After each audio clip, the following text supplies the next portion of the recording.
Good afternoon, dear colleagues, dear friends. We will start with our S&D event on public procurement. And first of all, of course, let me thank our S&D members and colleagues for organizing this very important hearing about EU public procurement. And thanks to all of you for being here and making this exchange of ideas possible. Always is important when we have important and key debates, and we will start now to work about this question here in the Parliament.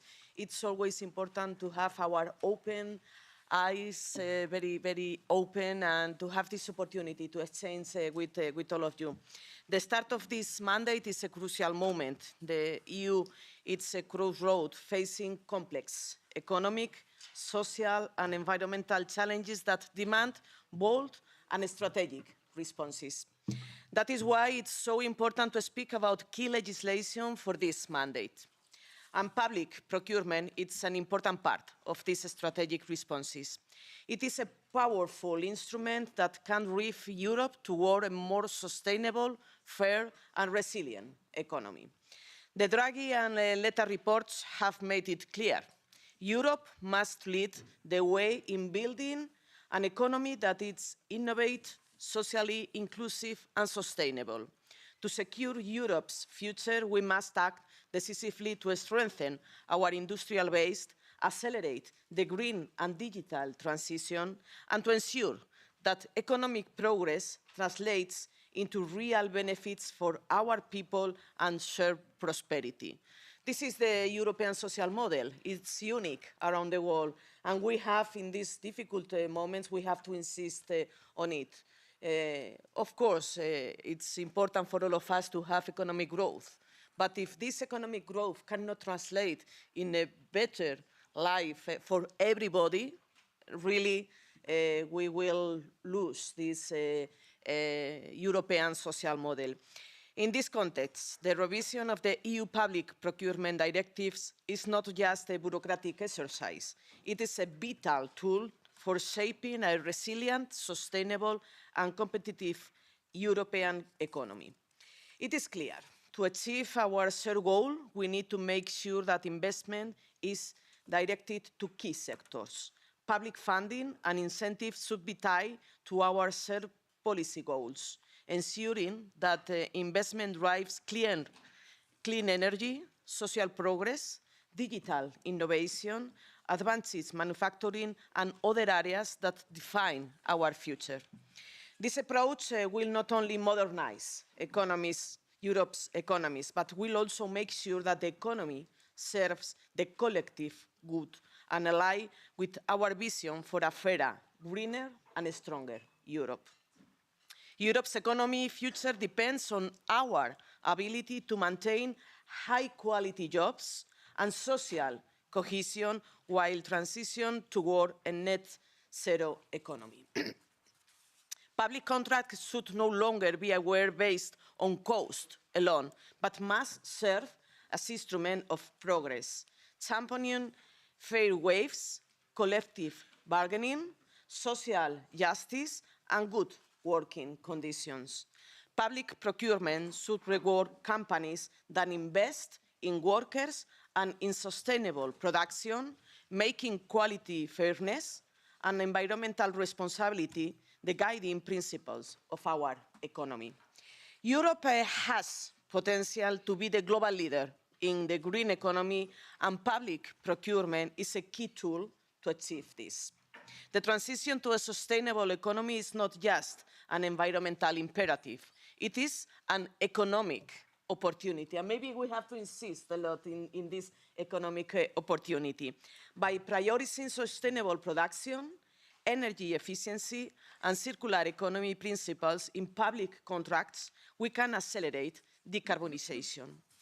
Europe's small and medium-sized enterprises are the backbone of our economy, yet they remain underrepresented in public procurement. This needs to change.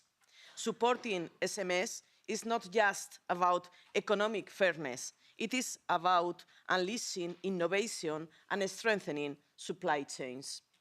Looking at the global political stage, we live in a era of global uncertainty. Public procurement is a powerful tool to strengthen Europe's independence and resilience. Using strategic investment conditionality, we can ensure that public procurement actively supports Europe's economic security while driving forward a bold and future-oriented industrial policy. And as a conclusion, this is a defining moment for Europe, and we have the opportunity to shape the future of Europe's economy.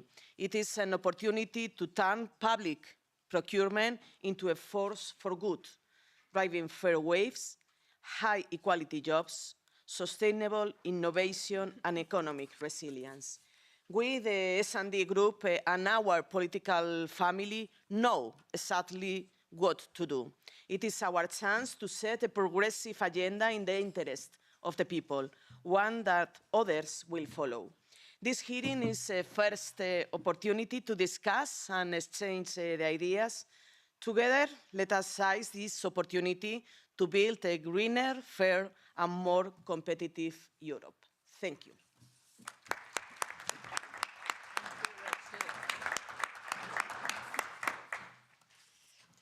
Thank you very much, Irache, for this setting the scene for the debates this afternoon.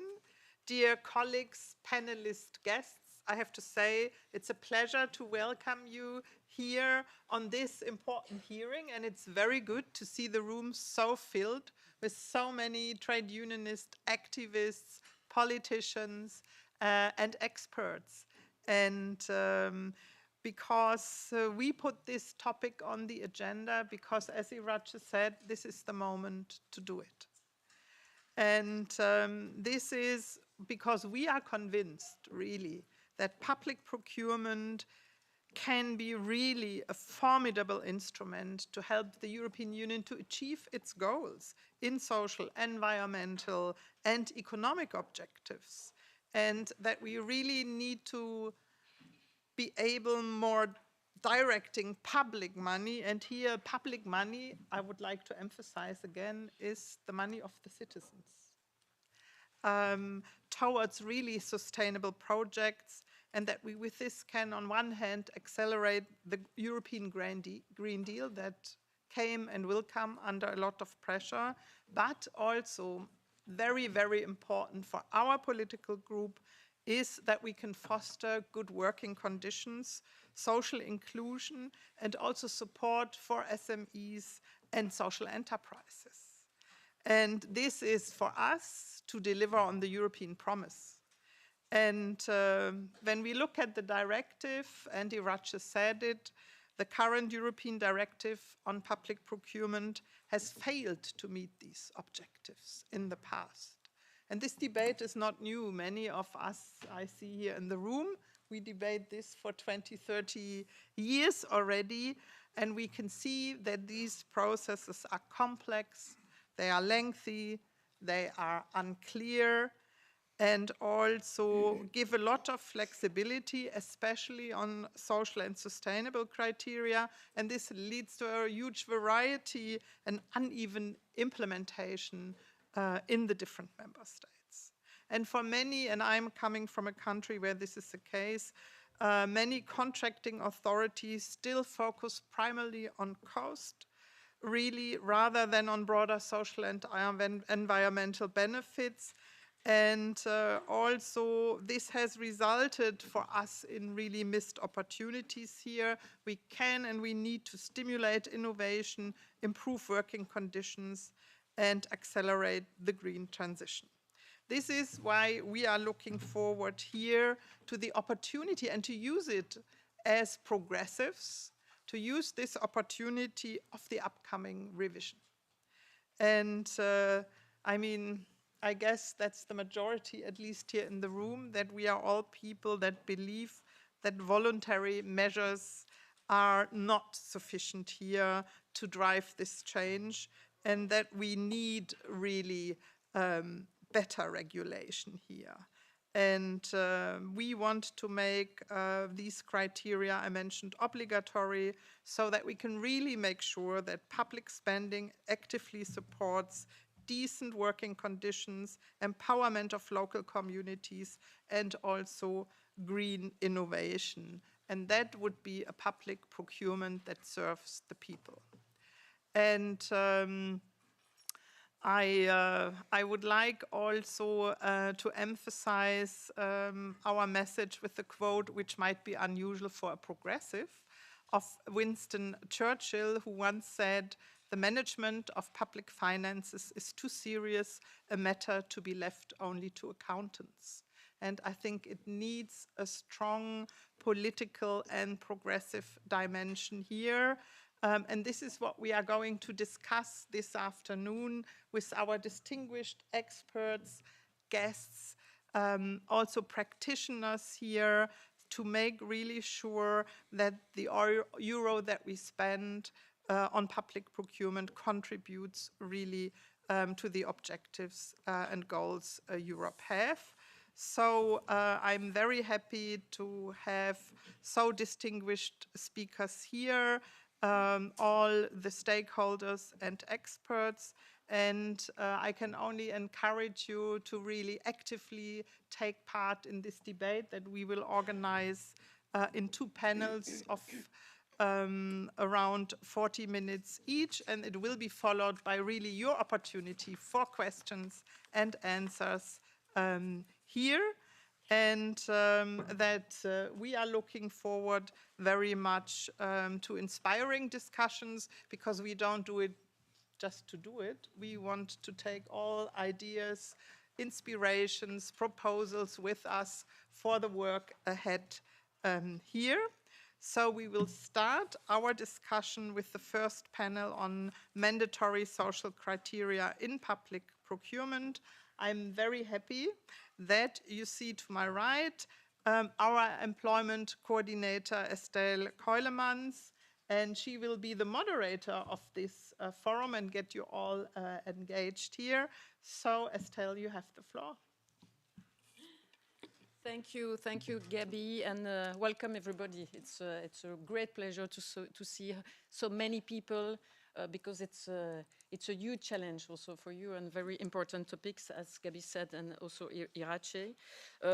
Our first discussion panel will go about ensuring quality job and decent working conditions through public procurements, and we have really 4 very important experts for this discussion panel. I will present maybe the first Gabi.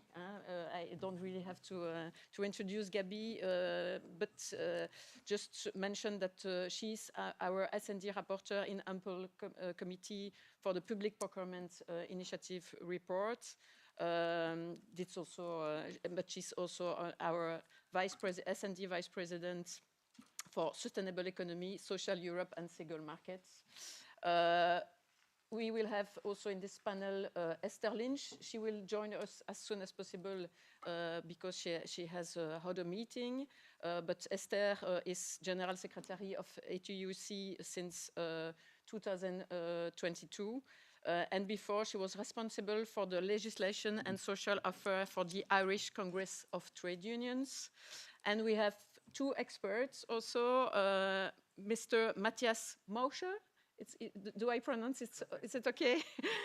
He's coordinator of policy and project for Social Services Europe and professor. Mr. Mauscher is an expert in the field of public procurement, and he has worked on several studies commissioned by European Commission and by the European Association of Services Providers for Persons with Disabilities. He's also collaborated with EPSU and some social NGOs. And we also have Mr. Nicolas Brun, do I pronounce it right, from the University of Helsinki. Mr. Brun is professor of private law. He's also researcher in the regulation of labor fields, European law and politics. But maybe as first introduction, I want to remember that We are now 5 years after the beginning of the COVID crisis, and this crisis shows how outsourced workers in sectors such as cleaning, security, and food services are essentials. But now we've got the feeling that the sense of urgency is no more about the needs of a real social Europe, and that the focus is only put it on the defense, political, and economical situation. The revision of the directive on public procurement is now at the agenda and is really a key moment. And we have to take this opportunity to strengthen the quality of jobs and stop the race to the bottom. I have 4 questions of points for you for this debate. And first, for you, what is the best strategy and what are the best practices we can use to put the social conditionalities at the top of the European agenda? Second, we know that today the price is the primary award criterion. So how can we ensure that other factors such as labor rights and working conditions will be more taken into account? Third, why asking for collective bargaining as main and mandatory criteria, knowing that some member states doesn't have real collective bargaining today and strong and independent unions? And finally, how to ensure to have more local and made in Europe through the revision of this directive. So I let you the floor, maybe first to Gabi, and then I will give also the floor to, so as you prefer. Yeah, thank you, Gabi. Thank you, Estelle, for the invitation and the S&D group, obviously, to this hearing. I represent, as already said, Social Services Europe, which is a European umbrella organization of 8, soon 9 other networks of not-for-profit providers of social services. Also, you can say, coming from the social economy. We are signatories of a letter that was sent to the IMCO and the Employment Committee of a network of sustainable development in public procurement. And that also has been, so this one in end of January, and that takes up common asks of trade unions, of fair trade organizations, of environmental organizations, and of social NGOs. And so we are part of the more social NGOs, social services. We are part of the social economy. In the social economy, you have perhaps around 13 million workforce, and we would say that at least a third, if not 40% of this workforce is in social services. And in social services, you have in the EU 27, 11 million workers. So it's a lot of important workforce. It's a growing workforce. And what is important, a very high share of the operating costs are staff costs. 60 to 70%, I have data from the UK, from the care sector, for example. So there is a very strong interest to avoid social dumping or wage dumping and competition that is based on pay and employment conditions or on the make compromises on the quality of the services, which are highly dependent on qualified staff, on adequate and safe staffing levels, on to have good staff user ratios in childcare and elderly care, when you work with homeless, when you work with migrant workers, where it's about labor market integration of young people that have no school certificate, for example, all these issues, work integration more generally. So there is a common interest with the trade unions to have this also very well fixed.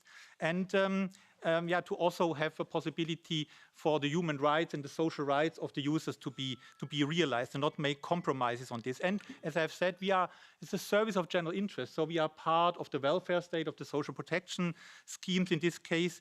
And the services pursue partly with economic means, but they pursue social objectives, social policy objectives. So there is this double logic. And we have obviously a very strong interest also to have the call for tenders and public contracts which are rewarded to reward high quality of the services, qualification of the workforce and decent work. And in the contribution to the consultation that we will submit tomorrow, I bring again examples also from Gabi's home country, from Germany. So our members there, about 2 million workers in Germany in the not-for-profit sector in this context, say that still 8 years after the transposition of the directive, many contracting authorities still take the view that there is insufficient legal certainty and experience with socially responsible public procurement. So we are in favor of this. An important reason is a lack of an error culture there, and this has a detrimental effect not only on the procurement, but also on the projects that are implemented with procurement. What is demanded and procured in social services, where this applies, is not normally what is innovative or sustainable, but what is cheap and risk-free, and that is not what we would like. Instead of cost efficiency, many contracting authorities prioritize short-term cost-saving effects. Gabi said the same. And social service providers, they want to have qualified personnel, and those that have it and prioritize socially sustainable offers, they are withdrawing from the procurement market because their offer is not rewarded. High-quality work is not necessarily rewarded if you go for the cheapest price. So from this general letter, and I make some general points and some specific on social services. From this letter, obviously, and that's perhaps an answer to 2 or 3 of your questions, Estelle, we are very clear that the social clauses and the criteria, they have to remain, or they should stay, have to become mandatory, and they cannot be seen as discriminatory against economic operators, provided there are accommodations made for small and medium-sized enterprises. 89% of the social economy are small and medium-sized enterprises. 93 are even micro enterprises. So there is an issue of size also. So that's a clear first point. And then I think a reply to another question, make this most economically advantaged tender, the best price quality ratio, the default standard everywhere, but obviously also in a sector where the wage costs are a very important share of the whole cost and of what you would submit with a bid.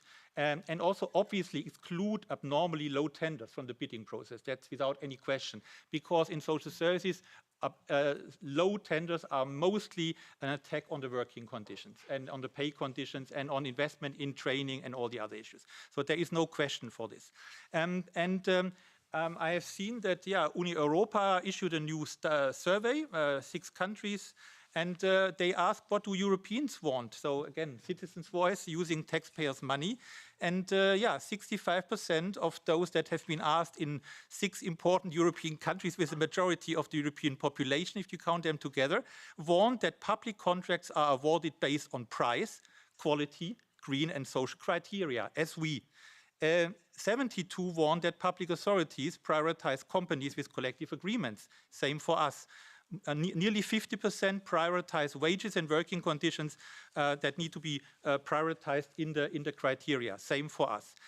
2-3 words on the specific points for the social services sector. So we would suggest that, for example, the specificities of the social economy, of the not-for-profit sector, of services of general interest can also be reflected in the award criteria. If you are a good enterprise, if you abide to collective agreements, to working conditions, to environmental protection conditions, obviously that should be seen. And we combine economic activity with a social policy, a health policy, social housing, an employment, labor market inclusion policy objective. So that should get more points. In the special regime for social services, it's very clearly written at this Article 76.2 that member states, they should put in the public tenders these criteria like quality, continuity, accessibility, affordability, availability, comprehensiveness of the services, but also empowerment of the users and innovation. So that's what we also would like to see. And then the second sentence says, member states may also provide that the choice of the service provider shall be made on the basis of tenders presenting the best price ratio, quality ratio, and taking into account quality and sustainability criteria. We would say replace the may by should. It's not a may, it should happen. Then finally, the last point on this.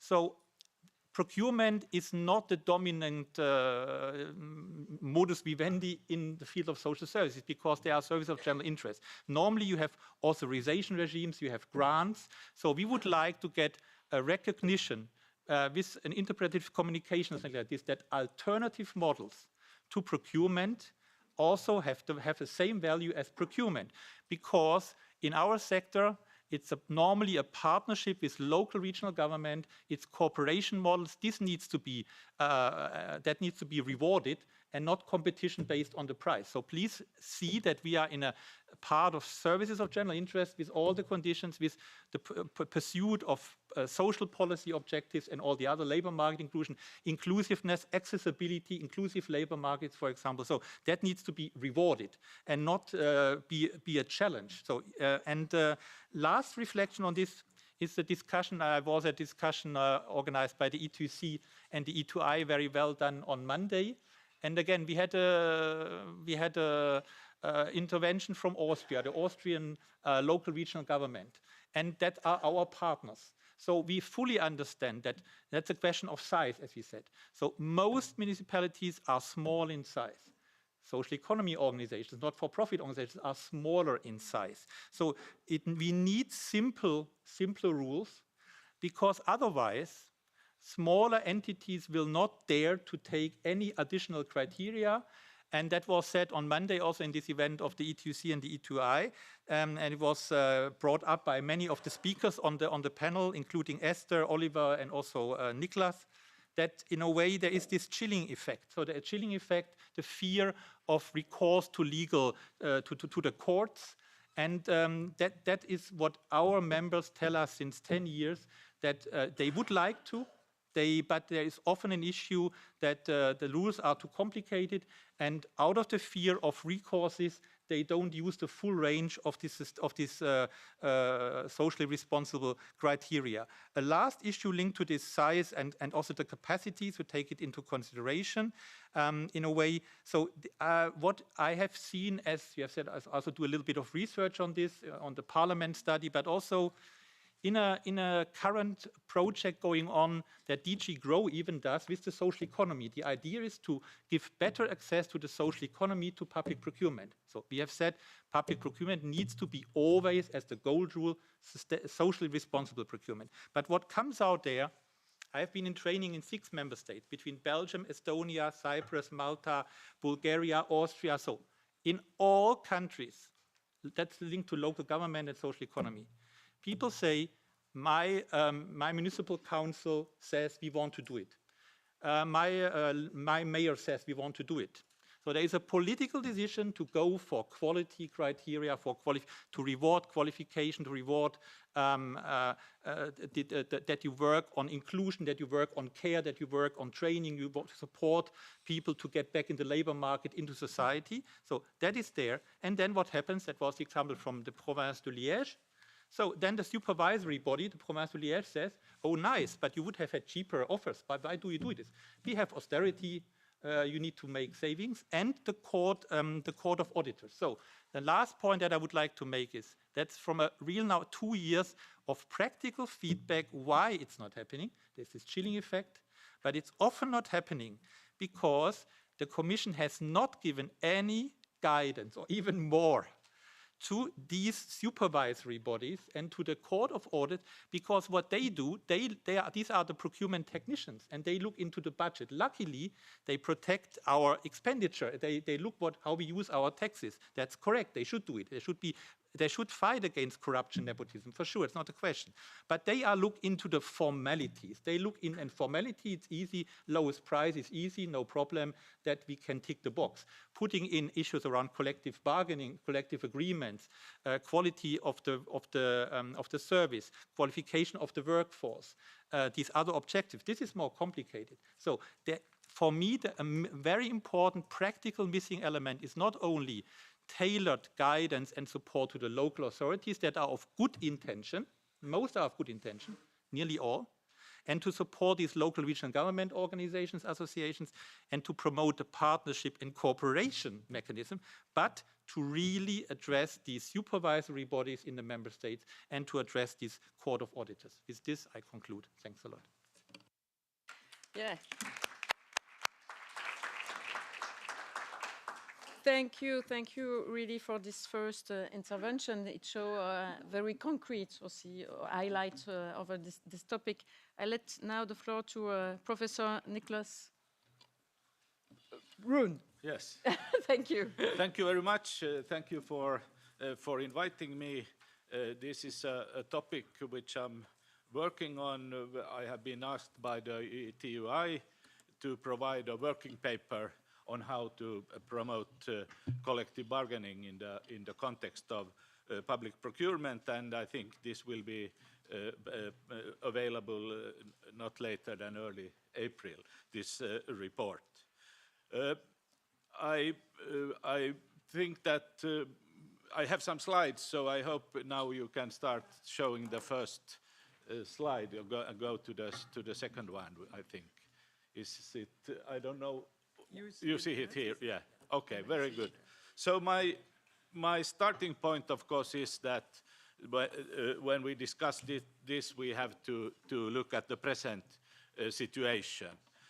And it's, as we know, the present legal regime is from 2014. The directives on public procurement were actually they were reformed at that time. And when it comes to social clauses, there is a very important Article 18.2, which actually say that member states shall use labor clauses and collective agreements in the context of public procurement. But this clause has been very differently understood and implemented in different member states. We see some member states which nothing happened after the 2014 reform. We saw other member states where there was a very important advancement, where there was actually legislation in place.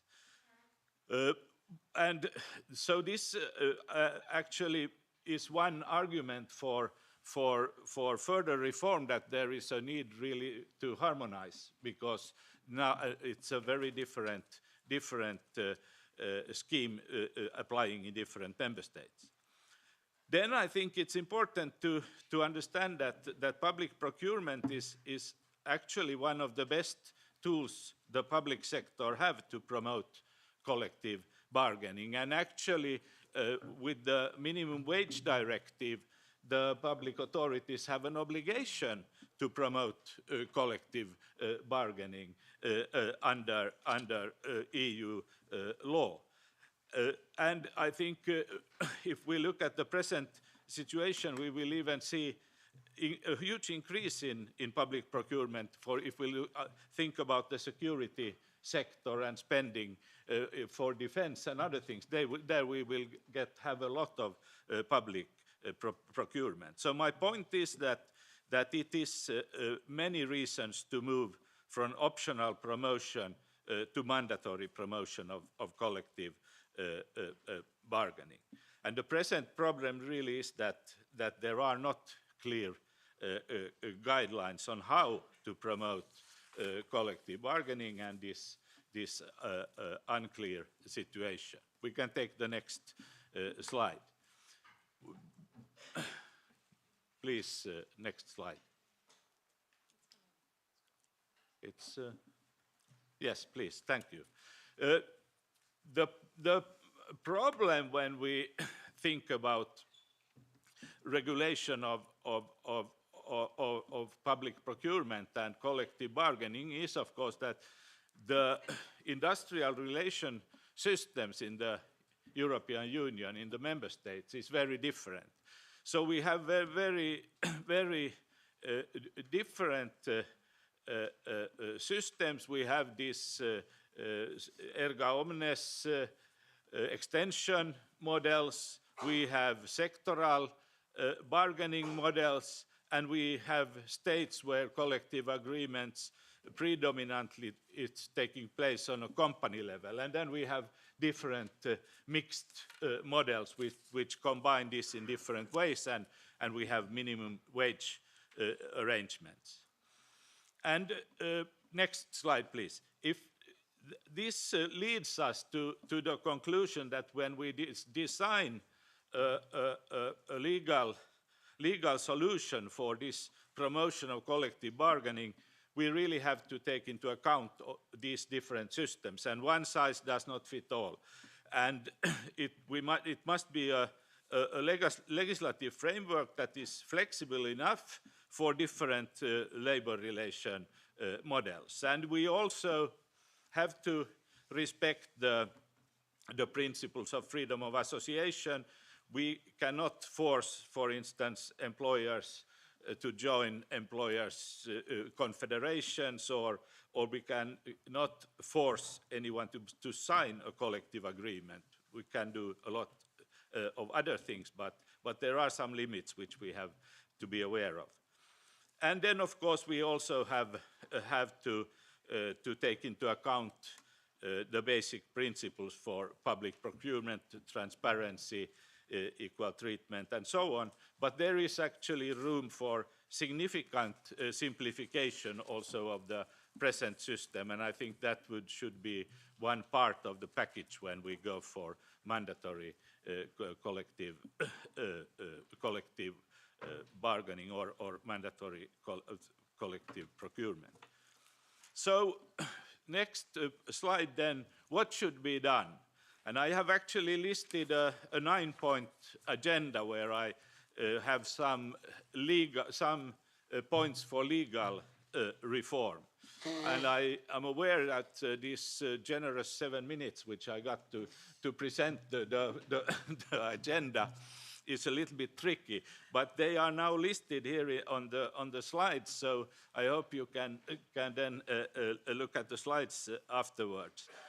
And of course, the first thing is really to clarify this Article 18.2 very clearly, to include an obligation to apply collective agreements in the context of public procurement, and also clarify in which phases of the process these should be included. Already in the contract notice, and they should also be made obligatory performance conditions so that they are written into the final contract. Then we can go to the next slide, please. Then we should revise. I have here is a slight spelling error. It should be 55.4a. We should revise that in order to make clear that a contractor that has been in breach of the obligations, which we then introduce with the new 18.2, such a contractor should be excluded from future contracts in accordance with some principles which should apply for such exclusion. So there should be some sanctions for those who are not following the rules. And I also have here, when I thought about this, I even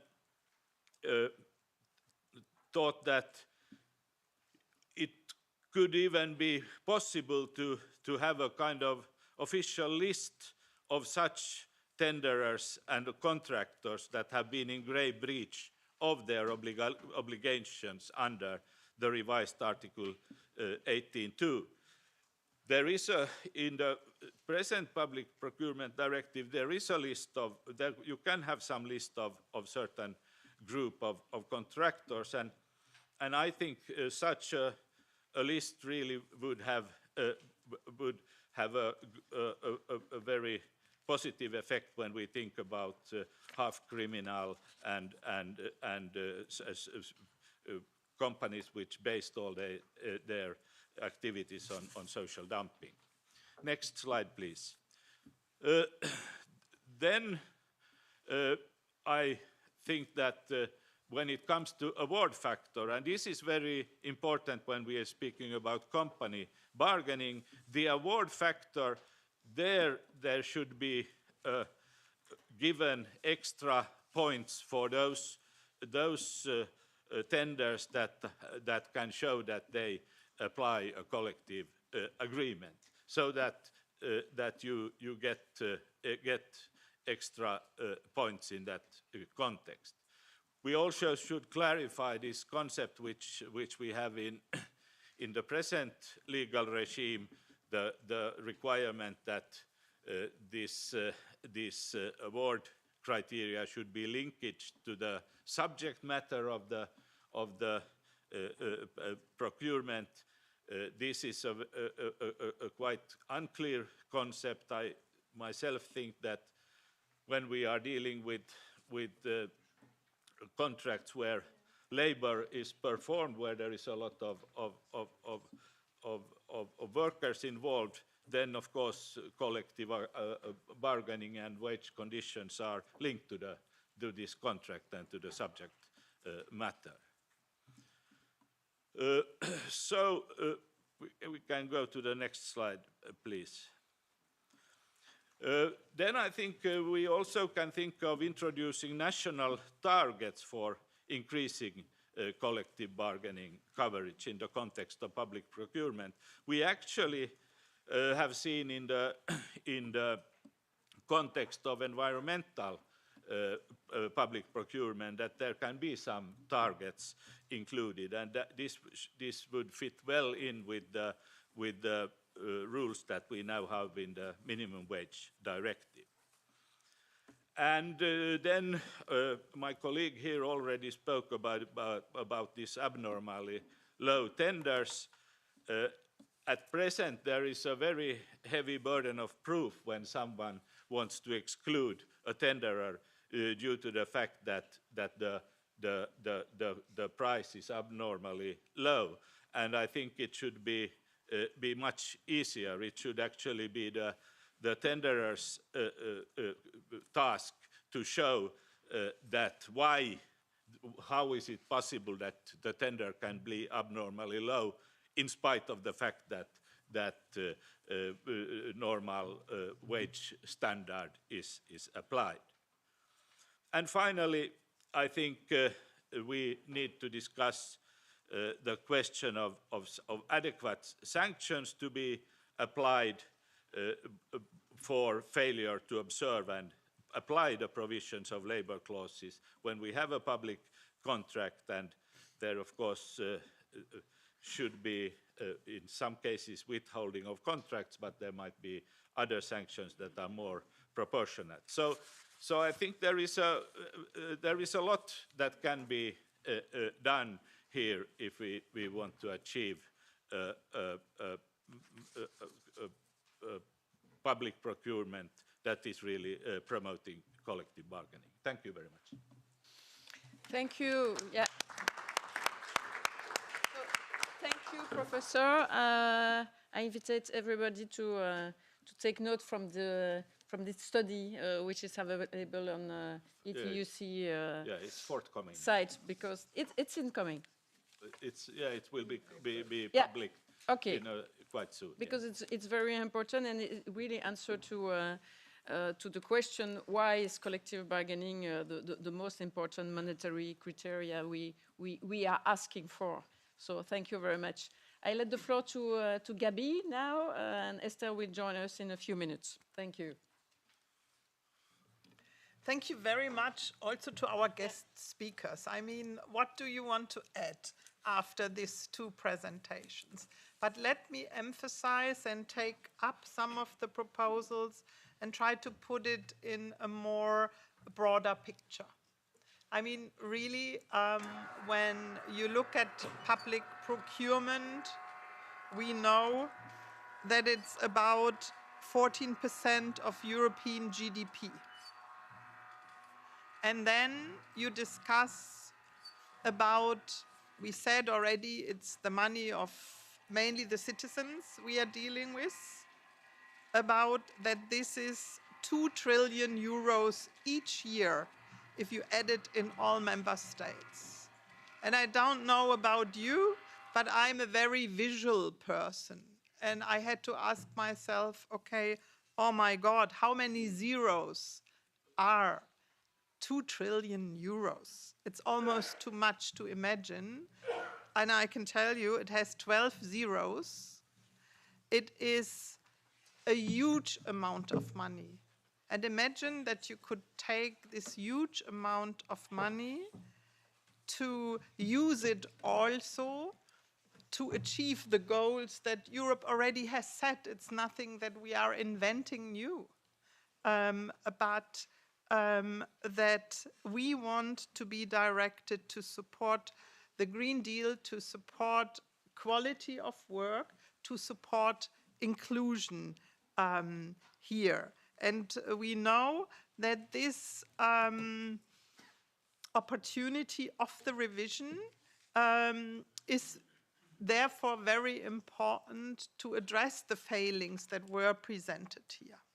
And I think it also fits very well in this time, because I don't know if it was the same with you, but I listened carefully to the 2 speakers, and I heard very often the word simplification. And we all know that simplification now is the magic word for the European Commission. Everything has to be simpler. And I think here we have a very good opportunity to make it simpler, but also more effective in terms of delivering for citizens, for our societies, but also for a lot of companies on European level. And I have to say also for a lot of authorities, because indeed they don't want to do mistakes. They don't want to have very lengthy and expensive court trials if they are not sure that the criteria they use, that not a competitor will go to court and then they will have a lot of problems. This is why we think this initiative as a priority also in this legal field, this revision, and to really push here for a progressive reform here. Welcome, Esther. And so I would like to summarize this just to give some input for the debate, really with 3 words, and we call it the triple C.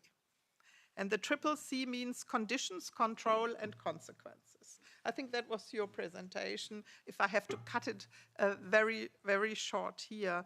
And this is why we discuss and any legal proposals and empirical data is very important if you want to make a strong case and be successful. So it really means that we need a mandatory application of terms and conditions of collective bargaining, because that is the best guarantee for quality work whenever this is possible. And really that the application of collective agreements must be, and I repeat again, a mandatory positive award criteria for all tenders. And we already have heard some ways how this could be done. We have another point that in the debates in the S&D group plays a big role, and here we also have to see we need also legal support here, how these obligations can be extended to subcontractors. We really need here also work and support how we can do that. Additionally, really also that we can ensure joint and several liability throughout really the subcontracting chain, a debate we are doing and we want to link it here. And you said it very elaborate, how we can ensure that what we call the bad apples in the box can be exempted from receiving public money through public tenders, that we need sanctions, or as you put it, a sort of blacklist here, also that we want to link it with the topic of union busting and companies that disregard workers' rights. And we have seen it in practice in the transport sector, in the building sector, in so many sectors, that this is really still a business model. And for us, this is really a good case how we can show that simplification, simpler, clearer rules, but also creating legal certainty here is very important.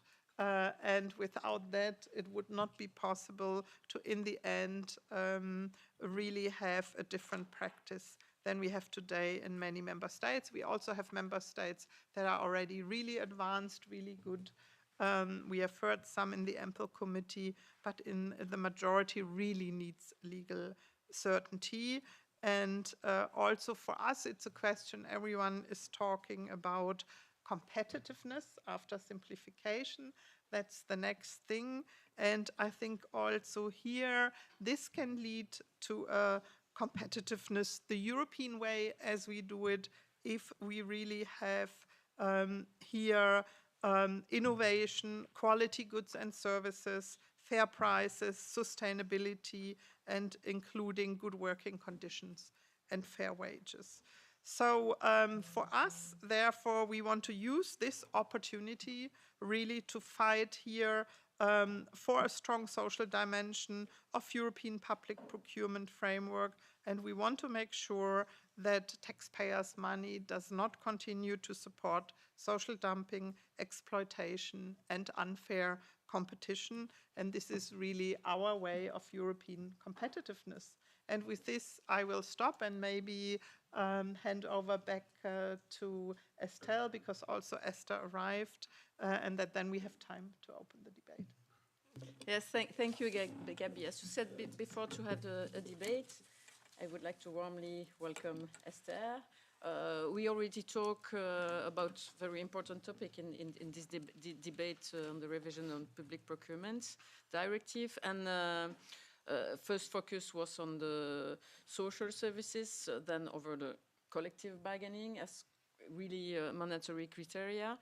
Gabi took a little another view with a larger and broader view on the topic. So I let you maybe the last word before our debate today. Okay.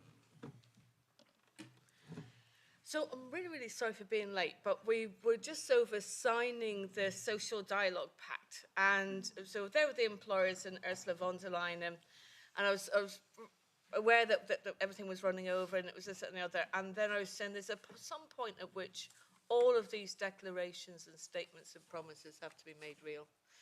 And I think that's the way most working people feel at the moment, is that it has to start being some of it has to sometime become visible and real in everybody's working lives. And I think that with the public procurement, we really have an opportunity to achieve a tangible difference for many, many workers. And that's why this discussion is so important to us.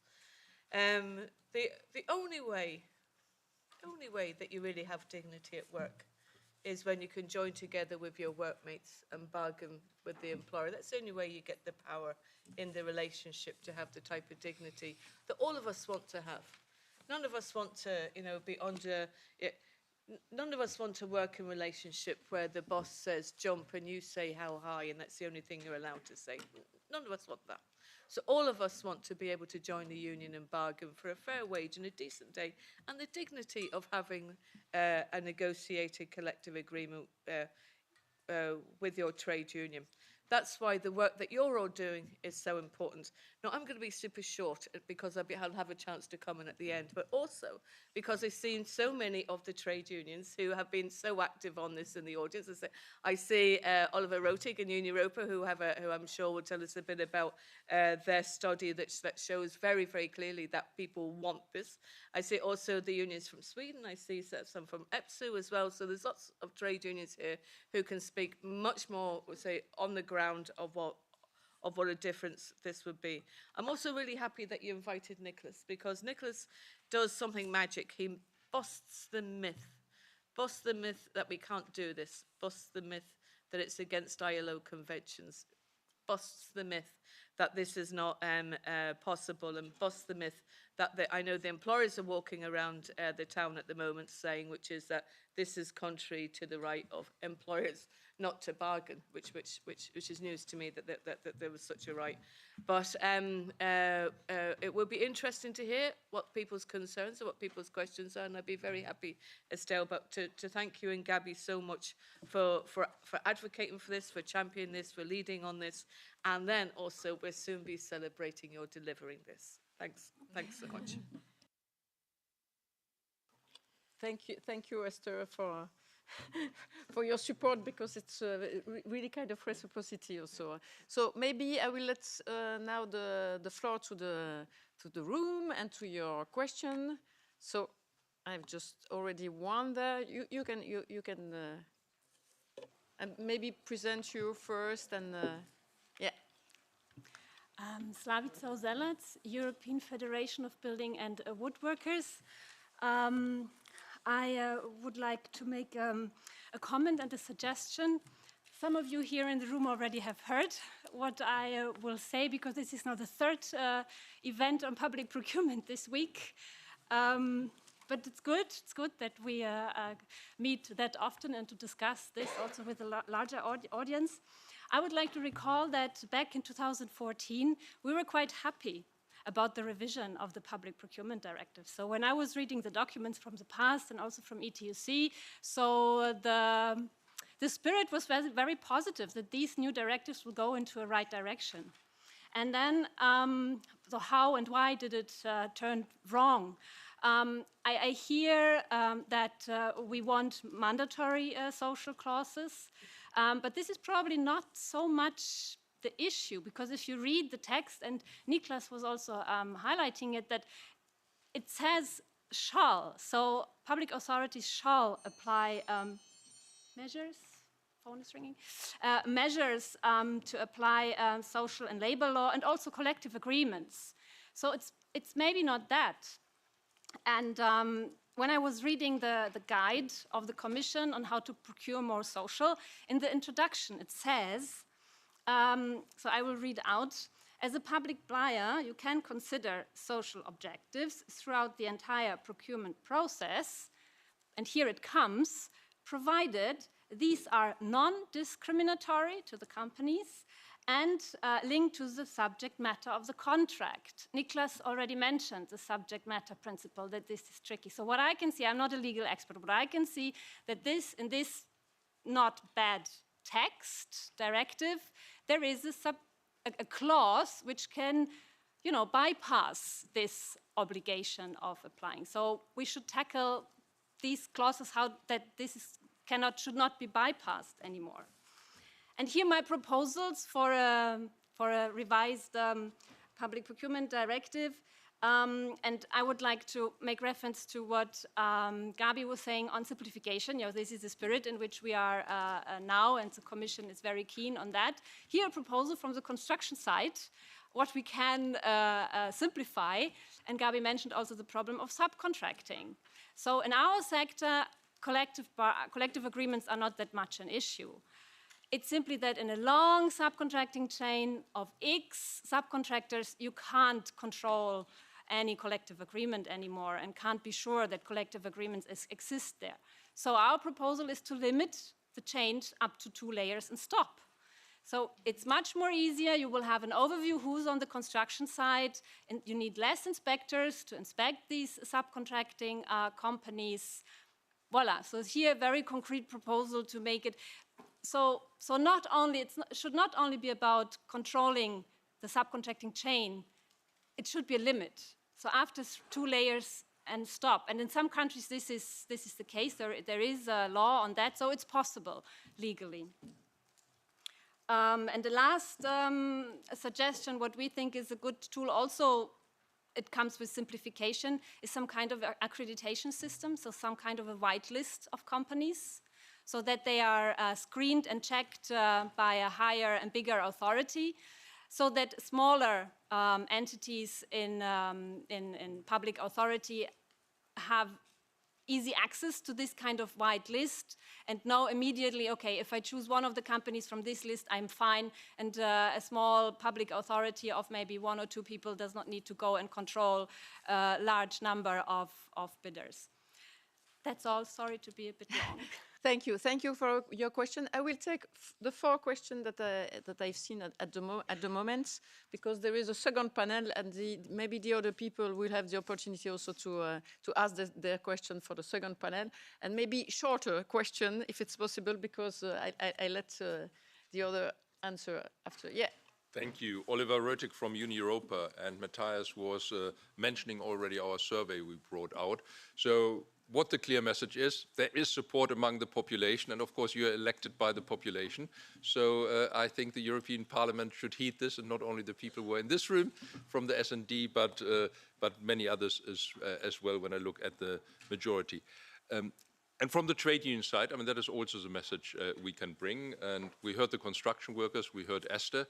We are for this as well. And I always give the example of my organization. When we started with our campaign, No Public Contract Without Collective Agreement in 2021, I managed in 2 weeks to get all my unions together saying, yes, we want this.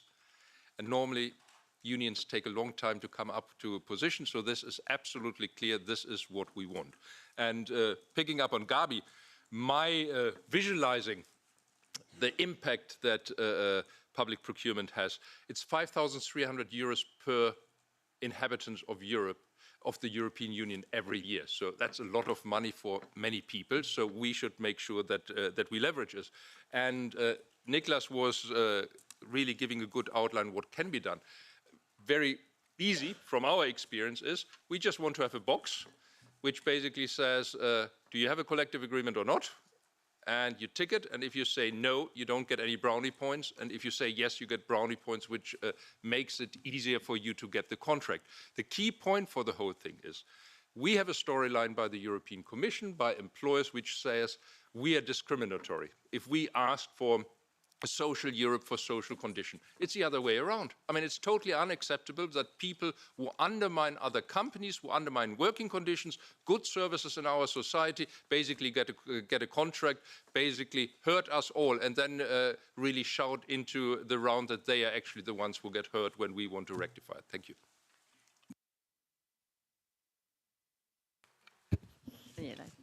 Hi. Johan. I'll be very honest, it's not a question, so I'm going to make a point, but I'll be doing it in 2 minutes. So is that okay?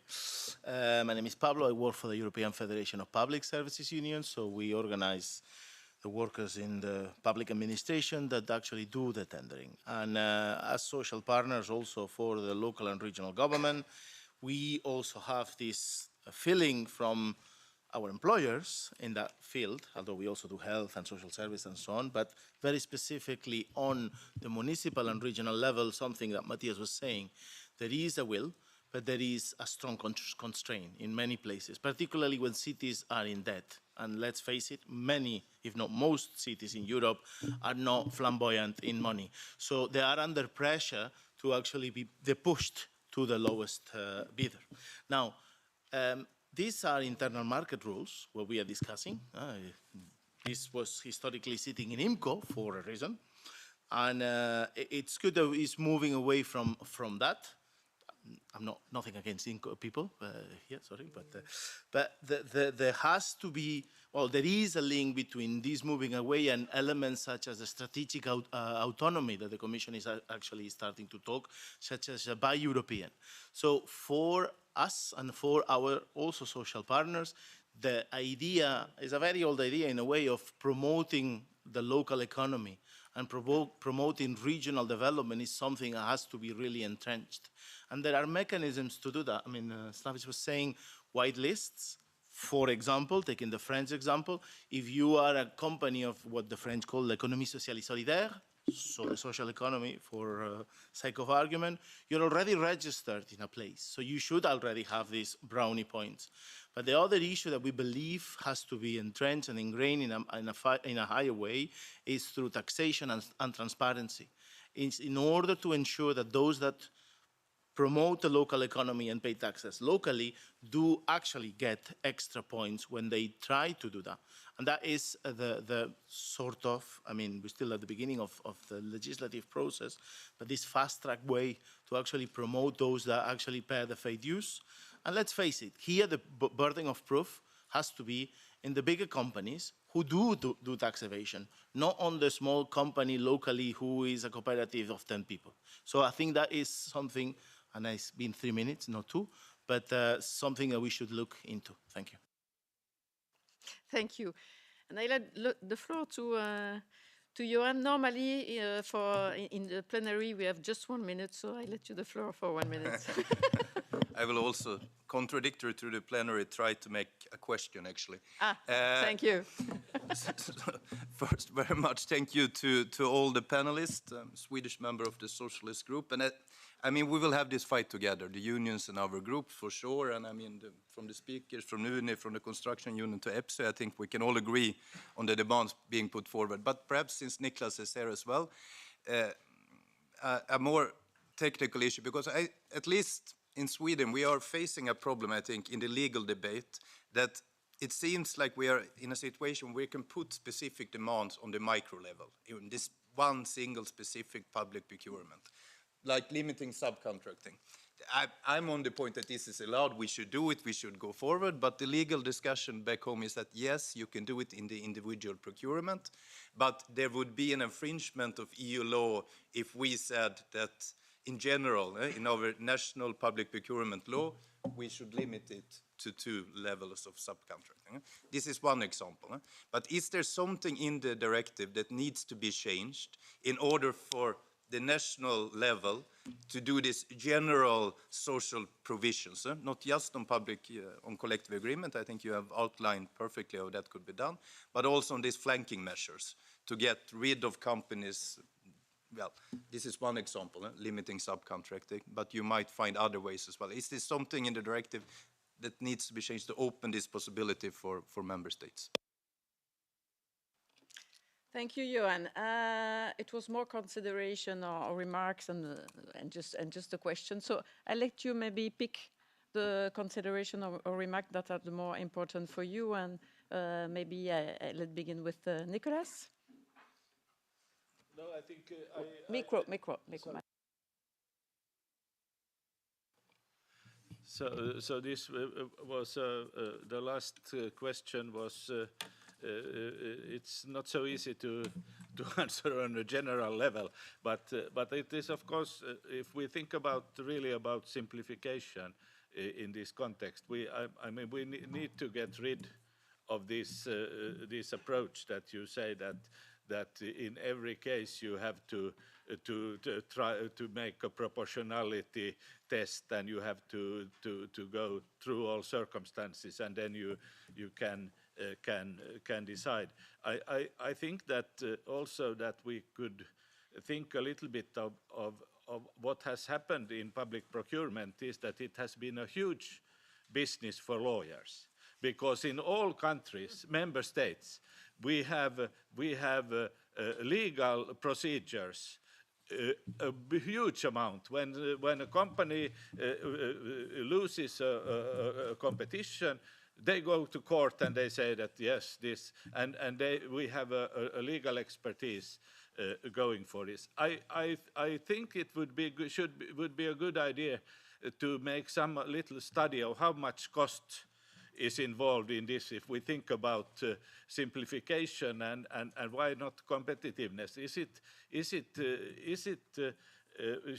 Should there be a possibility to bring every little case to court, or what should be the procedure? I think, I mean, this is one part of the problem, that it has been built in this kind of possibility to make it costly and risky, and I think that one of the goals here could be that we try to reduce this kind of aspect of the problem. But I mean, I don't have a the key solution immediately, but I think we could think about different measures. Thank you. Thank you. Matthias? No, only one thought, taking up also what I think the Swedish member of the parliament has said and what Pablo from EPSO has said, for which organization indeed I have worked also earlier. It's this issue around, also the local level, so some leeway to have and buying local, but not to say, we don't want competition or we are shying away, but local also in the social economy means that you have their investment also in workplaces that cannot be shipped abroad. This is really sustainable development also arranged for employment, and it links it to the inclusion of those that need support, as I say, for training, care, support, guidance, all these other on the labor market into the society. So to think in this line on some leeway, on more flexibility, because also in this training with the social economy, there were discussions to which extent the trainers can say that there is this leeway for buying social, and that should not happen. And not, as I say, not to ignore all competition logics, but to encourage sustainable employment, sustainable development models, local, that is social economy, that's not for-profit sector, that encourage this with procurement for all the reasons Gabi and many others have said. So this, I would also try to look into this. And the last point is, there is a study done by the Dutch Ministry for Welfare Services about from 2020. And in the social services sector, there is 0.3% of cross-border procurement, if at all. If you look to all contracts, 0.0. So our argument is, why the hell should policy be developed that looks to 0% of the reality in the sector? So there is no risk for distortion of the internal market in social services if it's 0.0.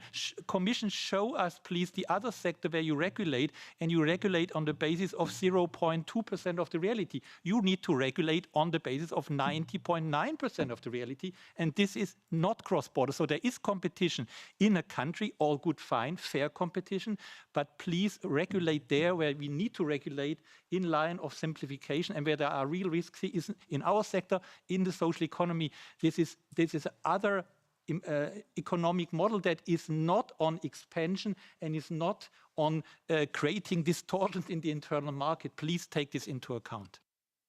Thank you. As you said, the most important word are simplification, but also win-win at every level, and surely at the local level. I let the floor to Gabi, and then to Esther, and to let the floor to the second panel. And maybe to mention that we are a lot in this room, but there is also 250 persons following us through the online. Thank you. I have a lot of sympathy for how we ended up where we are, which is this, this thing of, why did you think everything was fixed way back in 2014? Like why did you think shall was the solution? Is there a danger that we get fooled a second time? Isn't that the heart of what your question is? So every time we're over here looking for an improvement in legislation or new legislation, every single battle is every single word, and you say yes, but, maybe, but, if, but, no, buts, only if, but, and that's just the reality of the struggle that we will be in again this time, which is why I think the absolute emphasis on keeping it super, super simple, which I will do, and I'll be super fast because I'm going to keep it super, super simple, is exactly what Oliver says. The question, do you have a collective agreement? Yes, no. And that needs to be a mandatory question, because as soon as you bring voluntariness into it, that's when you start getting the complexity. Voluntariness breeds complexity, because then you have to give all of the thinking environment in which has to be thought about. So the more mandatory the provision, the clearer and more explicit it can be. And then we'll just have to fight it out and struggle it out. But I think there is a wind blown behind us, in particular for the buy European, buy local, in lots of different arenas for lots of different reasons. I think that the calls for investment and for member states to make money available, whether it's for the transition or all of the other difficulties that we're facing, that all of that will only have public support if it's very clear that this is not money going to the top people, the top 5 people in the world, but that this is actually going to go back into the pockets of working people through them being able to collectively bargain on their wages.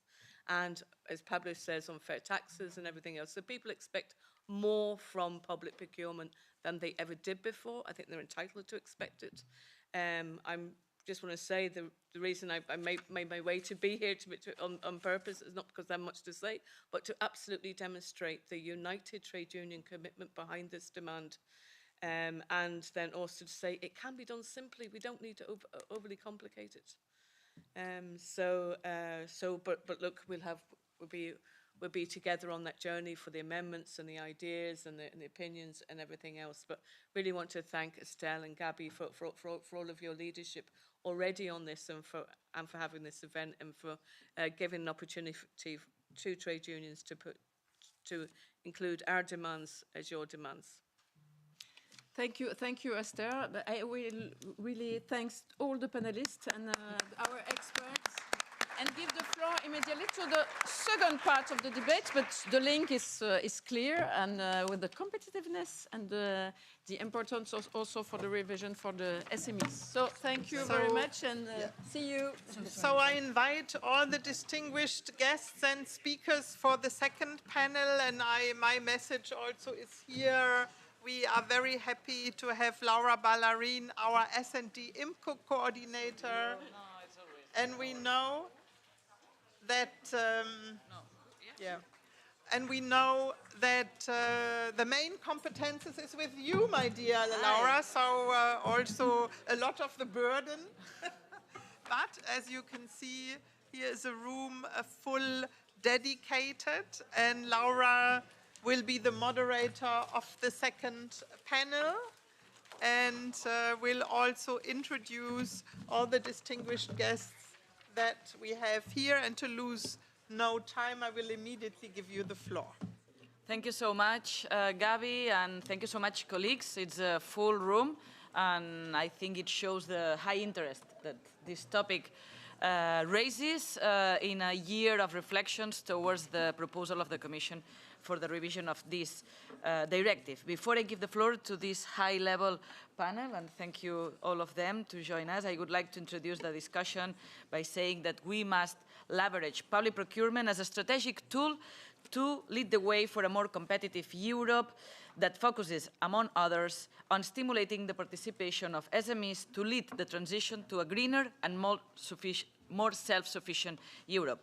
As it has been said by Gabby before, and we remember a lot this figure, accounting for nearly 14% of the EU GDP, public procurement is a massive economic instrument that gives us power and also responsibility to drive our European economy towards a more green, fair and competitive model.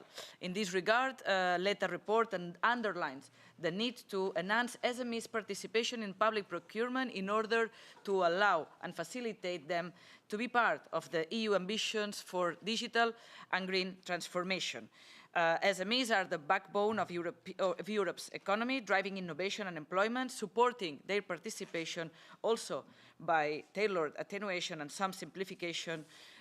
We will strengthen European industrial base and economic sovereignty, as well as the transition towards sustainability. And we consider this by local and proximity-based criteria also with them. But public procurement is not only about protecting environment, it's also about protecting our Europe's strategic autonomy. We saw that during the pandemic, so we have now to embed the sustainability criteria into public procurement process while fostering local industries, reducing especially our dependencies on external suppliers. So I will try to conclude because we are here to listen to our panelists. So I will open the floor to, first of all, them to further the discussion in the public procurement directive and strengthening, as we said, the SMEs' economic autonomy and the social and green criteria. First of all, I would like to ask our colleague, Pierre Joubert, who is, as you know, our shadow rapporteur for the own initiative report in public procurement in IMCO. And I would like to ask you, Pierre, how would you describe the vision and main ambitions of our group on the forthcoming revision of the directive? Merci. Thank you, Laura. I'll be speaking French. It'll be easier for me and hopefully clearer. Firstly, thank you to everyone for being here. I'm very pleased to be able to discuss this issue of public tenders with you. Now, I've met some of you already as part of my role as shadow rapporteur for the S&D group on this file. We are at a very important moment. We want our economy to be dynamic and resilient. Now, before we get into the real meat of the topic here, I'd like to echo what was said previously in relation to social criteria, which are compulsory in tenders. This allows people to live in dignity and allows for decent working conditions. It's vital today that men and women, workers, really are at the heart of the next public procurement revision, and we, the S&D, will be fighting for that. Now, coming back to the topic we're looking at, it's a very important time, globally speaking. Obviously, for a number of weeks now, and things have been changing globally, and things have sped up over the past few days. We have the election of Donald Trump in the US. We have China's economic aggression, the war in Europe, and our energy dependence.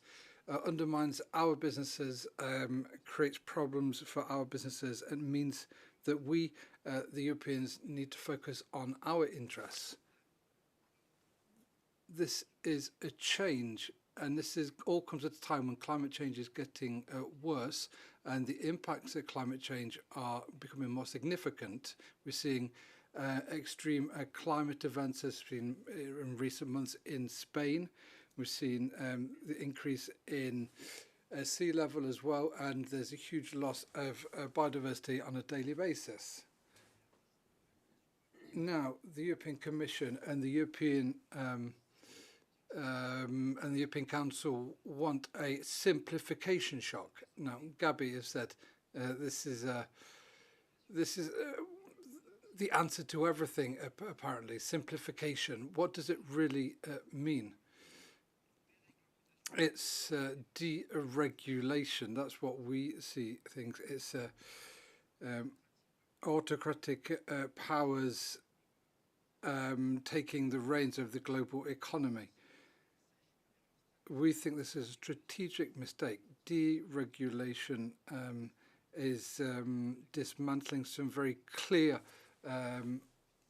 criteria which have been set out now.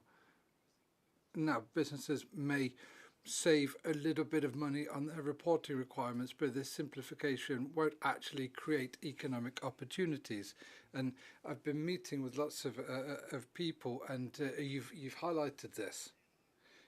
It won't create any incentives for the market. It won't create incentives for innovation, and it won't actually boost competitiveness.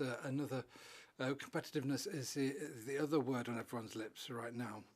In the previous term, in this Parliament, we set ambitious aims. We had the Green Deal. And the Green Deal is currently under threat. Now, during our term, we need to maintain these aims and support all stakeholders in achieving them. We need to have public and private investments which are currently ongoing for the Green Deal. We need to continue with these investments. With that in mind, we want ambitious revision of the public procurement market. It's public procurement is an extremely important lever to create or to drive the green economy, to create opportunities for our businesses. 14%, over 14% of GDP is public procurement, and this can create a high level of demand for sustainable projects, for innovative projects, and also new streams of funding. I'd like to highlight the Letta and Draghi reports, which say that we should be using public procurement to favour sustainable and innovative projects for the environment. In order to achieve this, we'd like to see the next public procurement revision as social criteria, but we also want environmental criteria to be obligatory. The current framework says that they are optional. However, after 10 years of application of this framework, it's clear that this approach doesn't work. Environmental criteria have been underused throughout this period. The only way to correct this will be to make them compulsory. If we have compulsory environmental criteria, we will then create demand for green innovation. This will create incentives for businesses to create solutions which are more sustainable, to reduce their environmental footprint, and this will create incentives for R&D. So this will then strengthen Europe's leadership on a global stage in this area. In Europe, we've always been at the forefront when it comes to sustainability.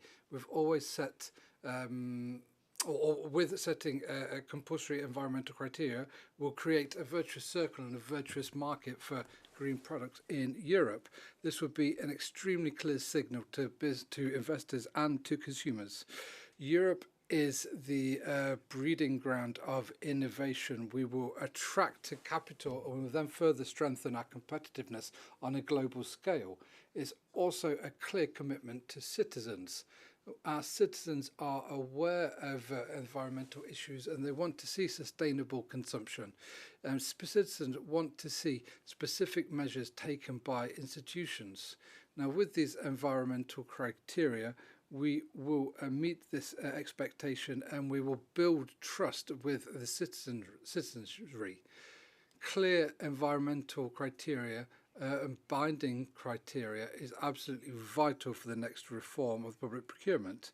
Now, the second point I'd like to highlight is as follows, and it's something that can be achieved with social and environmental criteria.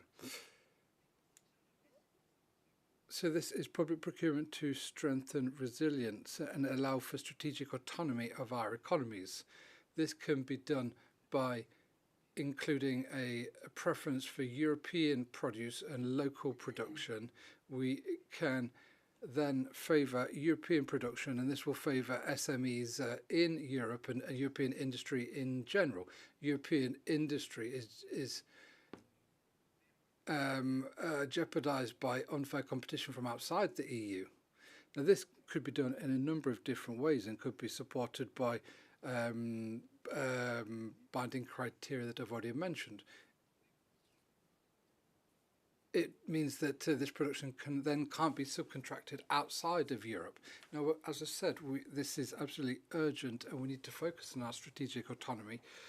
Our industry depends on this. We don't want to find ourselves at the mercy of foreign powers. We want to preserve and, in fact, build our industry in certain areas. Think about digital sovereignty or security and defence sovereignty. These are areas that still need to be clearly defined. We need to strengthen the added value here. This has already been said, but we need to look at moving beyond just using price as a criterion. We also need to look at the micro enterprises and SMEs as well to make sure that they're not excluded from this public procurement. Now, there's a report from the European Court of Auditors which says that the participation is too low of micro and SMEs, and this undermines their development. So we need to think collectively about the best way of including them. There's certain ideas which have already been mentioned, so it could be a splitting of lots to increase the number of beneficiaries. That could be good for certain people. Public procurement is a significant opportunity, and this will be an important point for this House so that we can have a virtuous circle which provides benefits into the future. Thank you very much.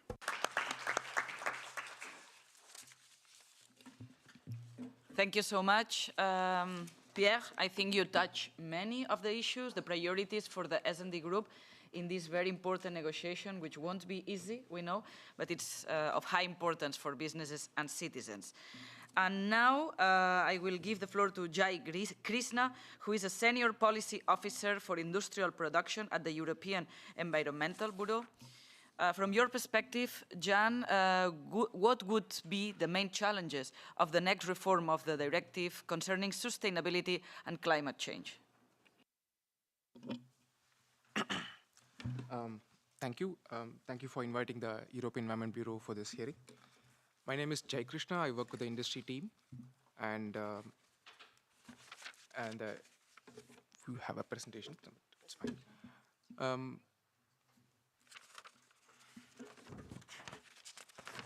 I like to come straight to the point because I think we have less time.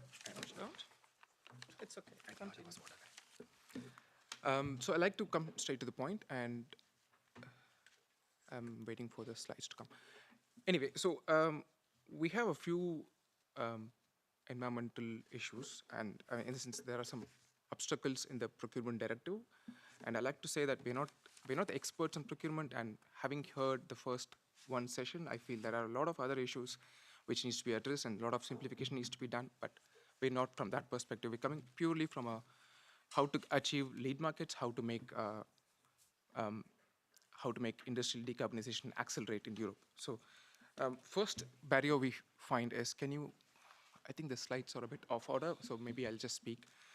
The first thing we identify is that the strategic procurement is not mandatory. Can you go to slide number 4, please? Thank you. So that picture is what I think I see from outside, from a procurement authority's point of view. So we have 3 options, sometimes 4, because we need to also include social and environmental criteria, but we have a straightforward option that is price. There is no denying that price is one of the straightforward ways of measuring a value of a product, but it's too straightforward. And what other options do the procurement authorities have? We have, thank you. We have a best price to quality ratio, but there is no way of understanding how could the quality be decided. There's a cost effectiveness which requires tools such as life cycle costing, but there are so many methodologies and it's not clear. There is no EU-wide harmonized methodology. And the burden of proving those harmonized methodologies, verifiable, objective, falls on the procurement authority. So one of the things that really stops is if you see this route and you have 3 complications, three ways, and one is straightforward and we just have so many other options, I think the issue is that it's not surprising that its straightforward option is much preferred. And this is what is coming from the European Court of Auditors. There's a majority of lowest price options being chosen, with some countries having more than 80% of lowest price options being chosen by procurement. The other issue is, I think, also been discussed very well, but I do have a slide later for that. It's on the subject matter link. And I'll also point out that the quality issue in the best price to quality can be addressed only by harmonized technical specifications or criteria coming from sectoral legislations. But as we know, most of the sectoral legislations will take a few years to give such standards. There's always this question which comes again that, okay, so if there are no technical specifications, and why should a procurement do anything more than what is available in the market? The truth is there are a lot of products in the market, but there is no way to find them, and there is no way to identify them, and they're not coming up. So lastly, the eco-labels, which are one of the best, top 10% of the best products for many product categories, still can't be effectively used because Article 43 of the directive says you need to use equivalent labels. Now, I can ask for an equivalent label.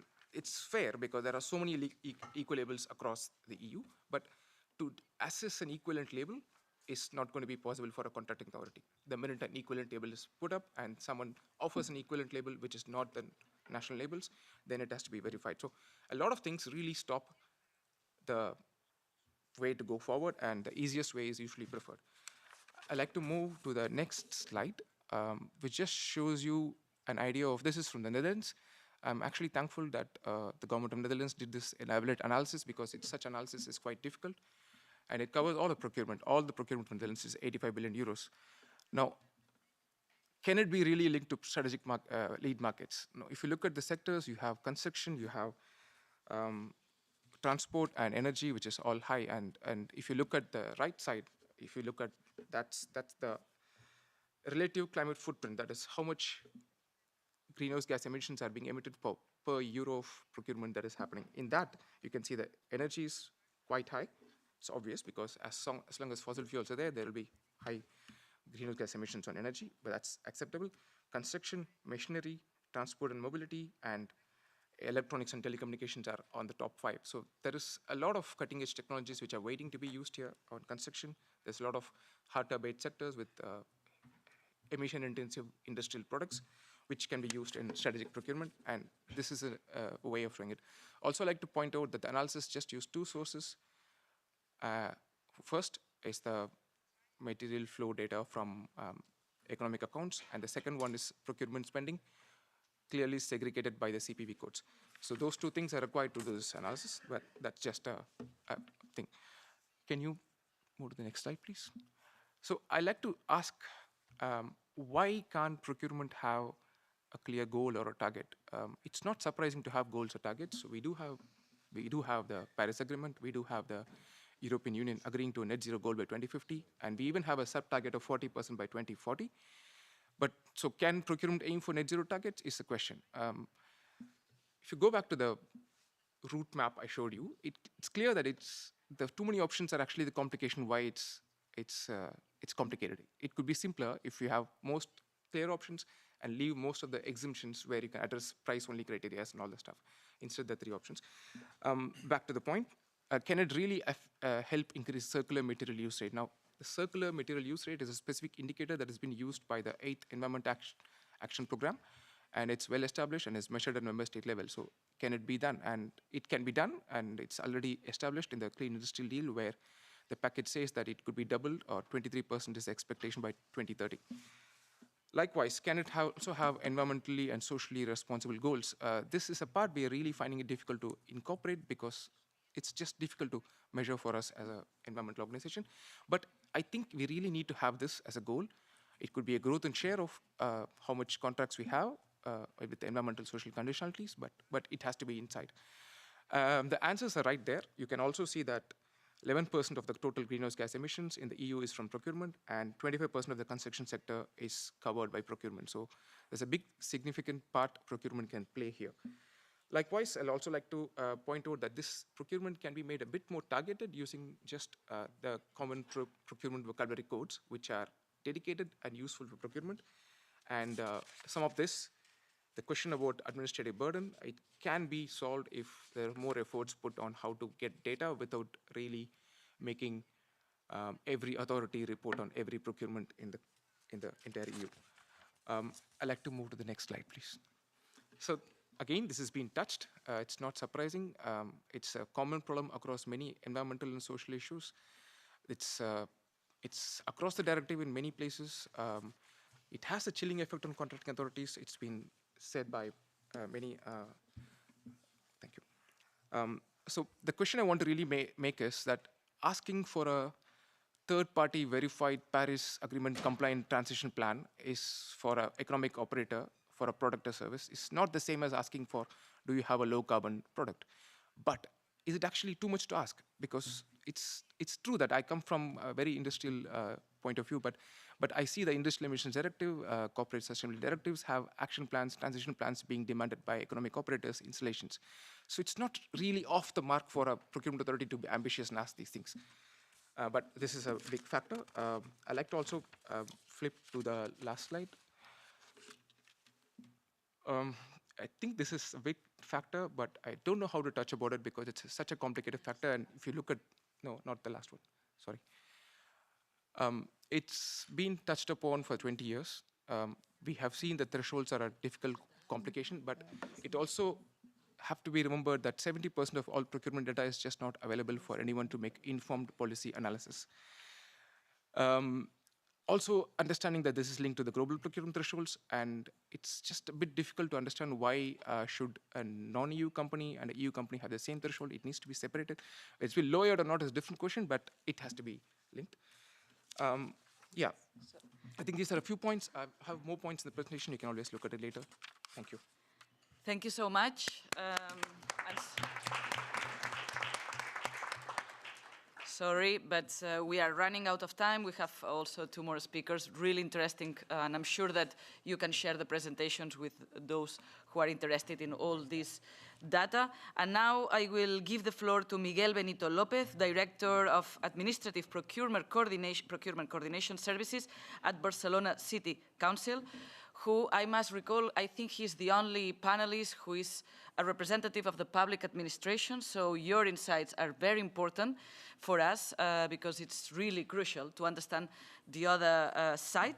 And in this case, I would like to, and you have a long experience with public procurement in Barcelona, Miguel, I would like to ask you, what would you expect from the perspective of cities like Barcelona, which have a budget of 1,300 million euros, which is not something little, expect from this European reform for public procurement in general, and how the S&D group can enrich the debate? Thank you.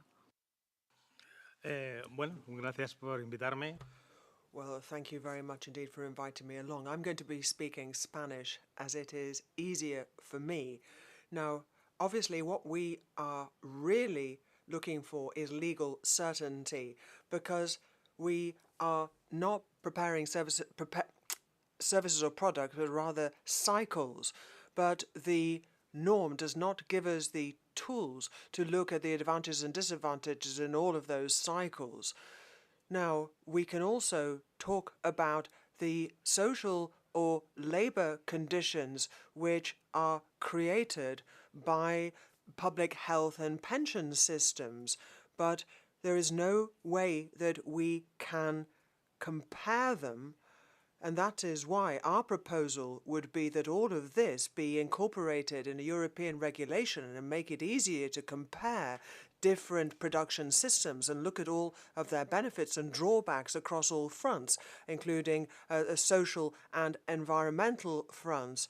And we need, obviously, to look at innovation, and we don't want to generate competition between different companies because we are incapable of comparing the different production cycles. And if we are looking at each euro invested and looking even if products are more expensive, but if we look at products in social areas, then we would have a really valuable tool to perhaps go beyond those who only look at the economic dimension to all of this. What we are wanting is to achieve the most optimal result possible.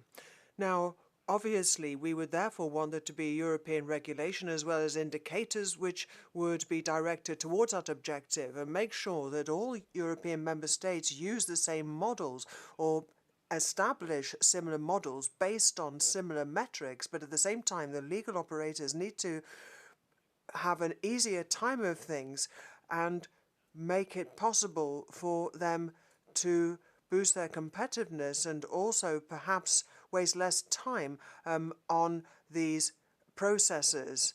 Now, it cannot be right that when we have a single market, it is not possible for us to measure these production systems, to be able to compare them and make sure that we put top of the list those who minimize the negatives and maximize the positives. But for that to be possible, we have to work on the metrics. We need, therefore, surveys and studies.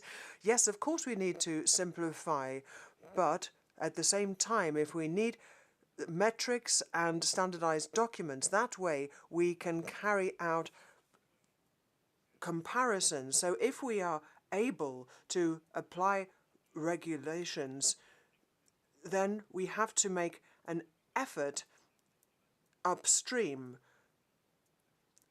Because, of course, you can level all kinds of criticisms at our directives. But right now, we are at a point at which we are calling to go beyond that and to establish EU metrics. So this, from my perspective, would be what I would most ardently wish for. And it's time now that we look at the value for all member states and make sure that in case of all contracts, we select those that really generate the most usefulness, and that would mean that we would have more legal certainty in 90% of cases at least for all of our operators.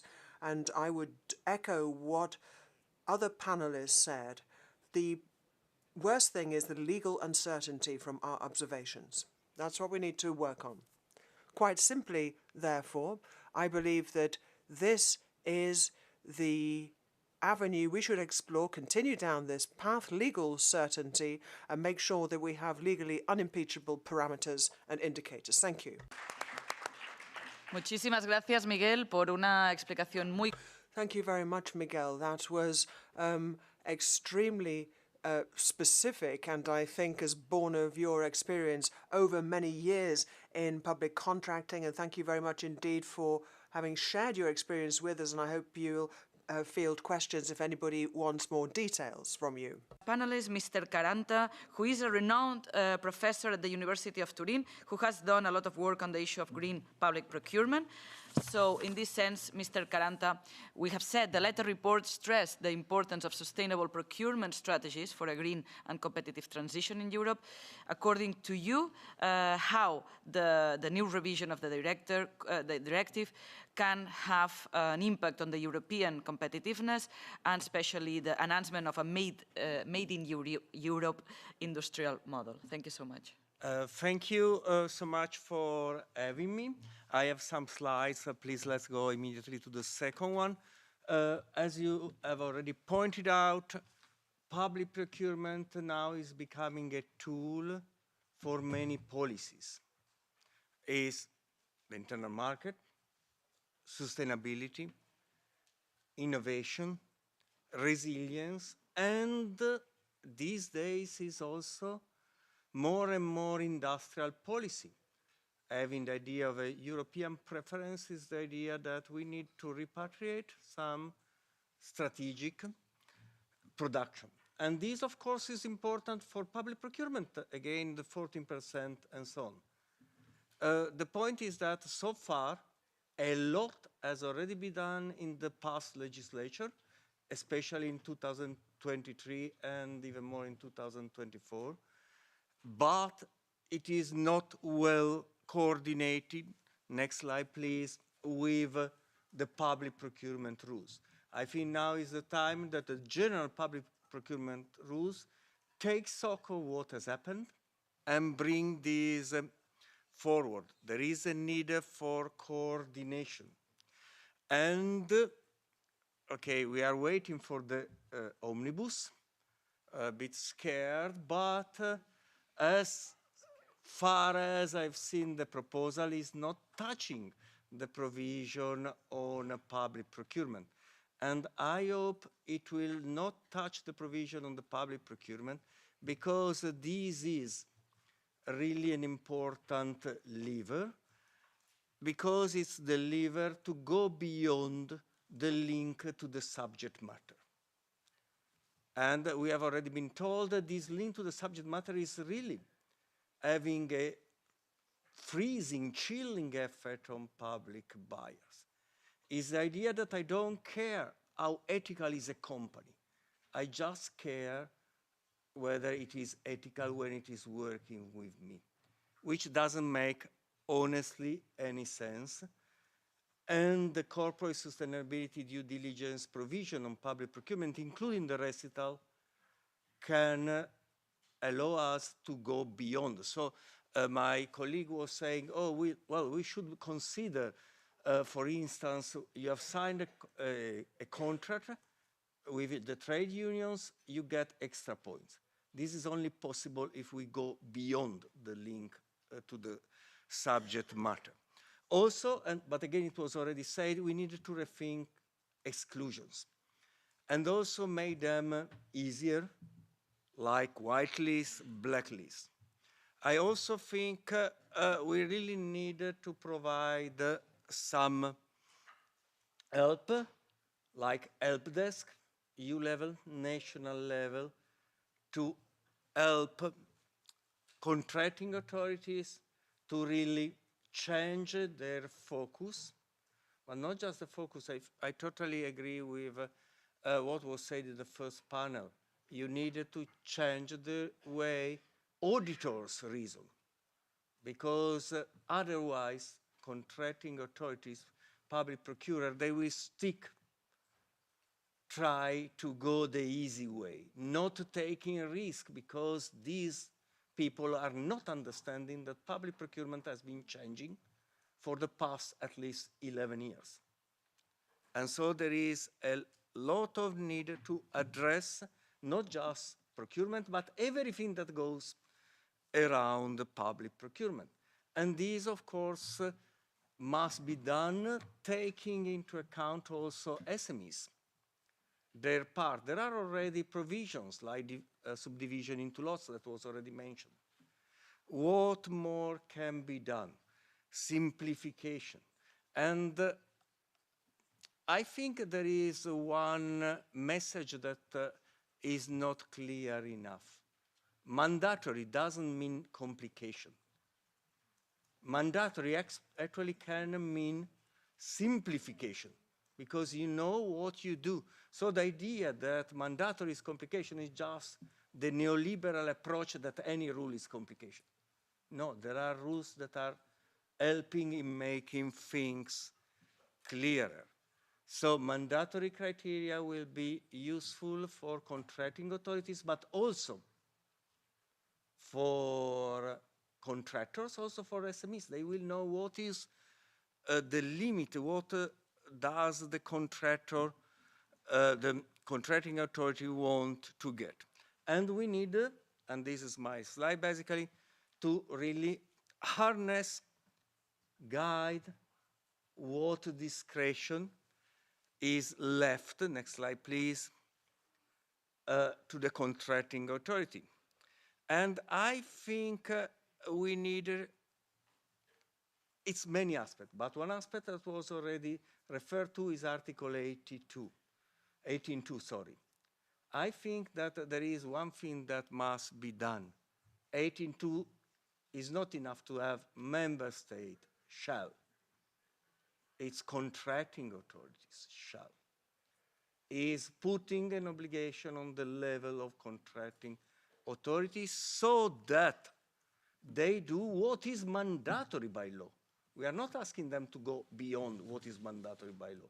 We are asking them to do what is mandatory by law. Another aspect was already referred to is non-price criteria. It will take time to change the minds of auditors, but if lowest price is a non-illegal option, they will never go telling contracting authorities, oh, why you didn't use lowest price? Well, it's against the law. Very easy. It's already finished. And what also must be really increased is sustainability reporting. So I totally agree with what was said before. We need to develop criteria, the Commission. We need to have clear criteria, means of proofs, but also how do you check and report what you have done. For instance, and that's the last point, in the reporting modules that are now annexed to the directives, sustainability aspects are just an optional requirement. Contracting authority, if they feel, they can feel it, otherwise who cares? This is not going to bring us towards using really public procurement to make our society better and make even our society more competitive. It's just risking green social washing and so on and so forth. Thank you very much for listening.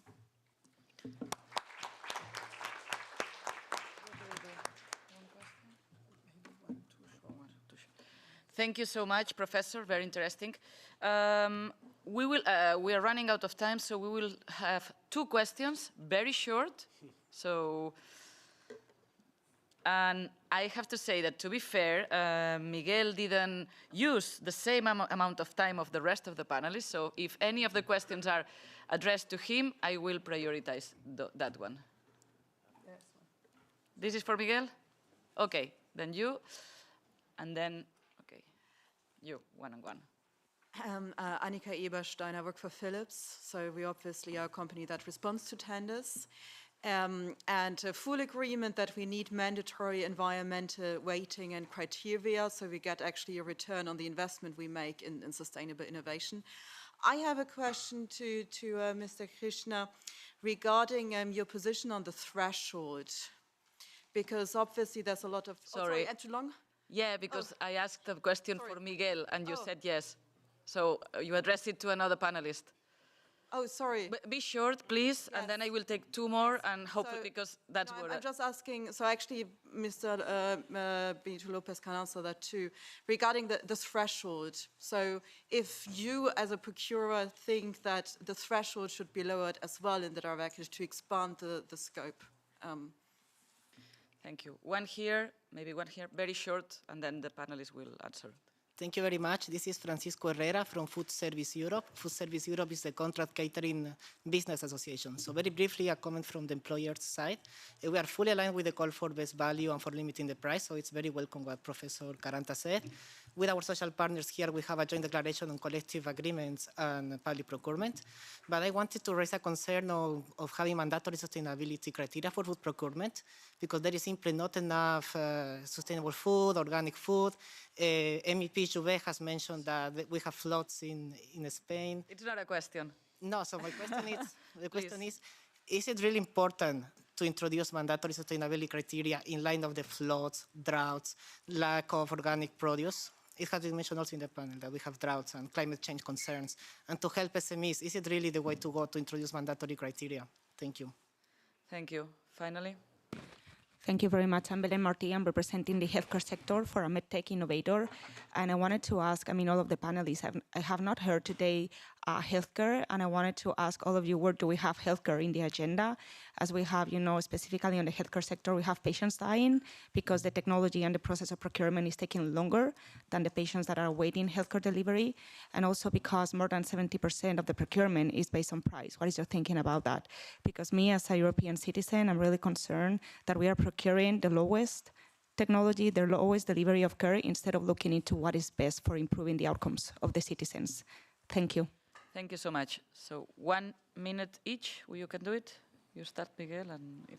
Oh, yeah. En cuanto a los umbrales, mi opinión es que nos... Well, on the thresholds, my opinion is they won't necessarily help much because they would be enshrined in national law. So the only thing they do really is require this to be pre-published, but it is not really a different way of doing things. It's rather something that would be dealt with internally, whereas my proposal would be that we should have these thresholds, we should have them across the European Union and applied in the same way.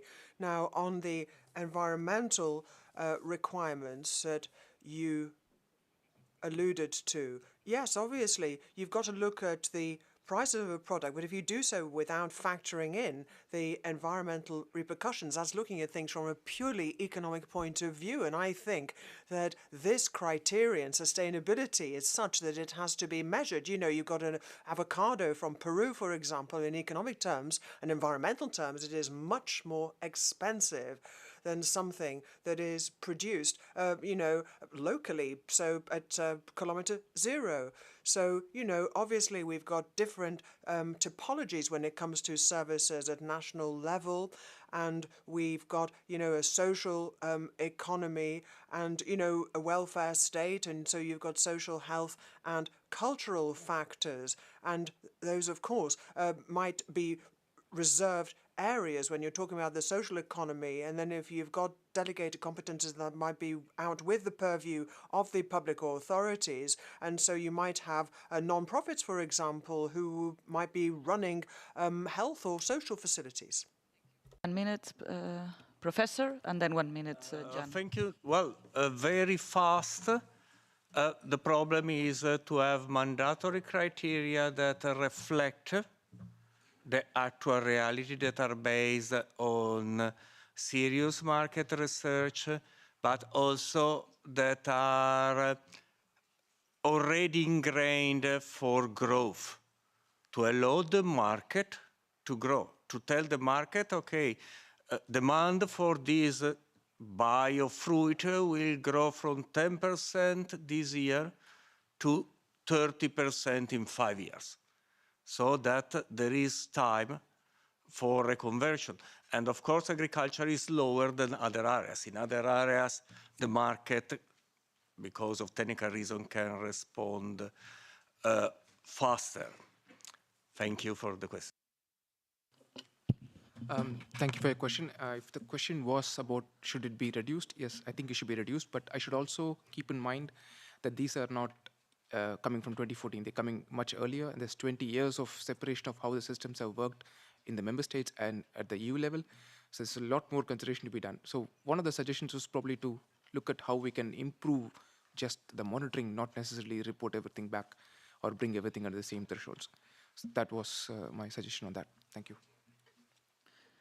Okay, thank you so much to all the panelists. Here we close the second panel. I think it was super interesting. We took a lot of notes, and I think they will help us in the coming months for the reflection, for the negotiations we will have in IMCO, in EMPOL, and from the full S&D group. Now I give the floor to our Vice President to the closing remarks. Thank you, everybody. So thank you very much to the distinguished experts, and I think also this difference of people that really do public procurement every day and oversee it, and people that do research and come from other practical fields. I think it is important here if we want to make this project a success. And I think we have a lot of empirical evidence, we have a lot of surveys, we have a lot of analysis, and we just have to make something out of it. And this might be, I think that was a bit of an undertone here, but I think rightly so. There can be also progressive projects of simplification.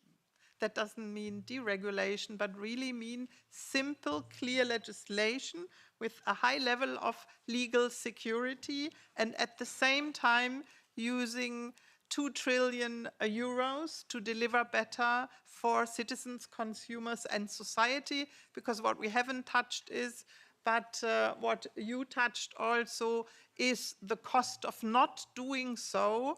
That will be shifted to society, to the social security systems, to the welfare systems. That is not included in this. And last but not least, to the environment, because then everyone will suffer because if we don't achieve the goals that we have set. So in this sense, indeed, we have one progressive position between IMCO and EMPL. We have a lot of stakeholders here sitting in the room, from trade unions, from NGOs, from environmental organizations, from the regions, from the cities, all going in one direction, that we want a better public procurement directive here and regulation. And in this sense, we will continue to work with you. Thank you very much for your interest, for staying here so long, participating. See you all soon, and I take up the word of Esther, that hopefully we also meet when we are successful. Thank you very much.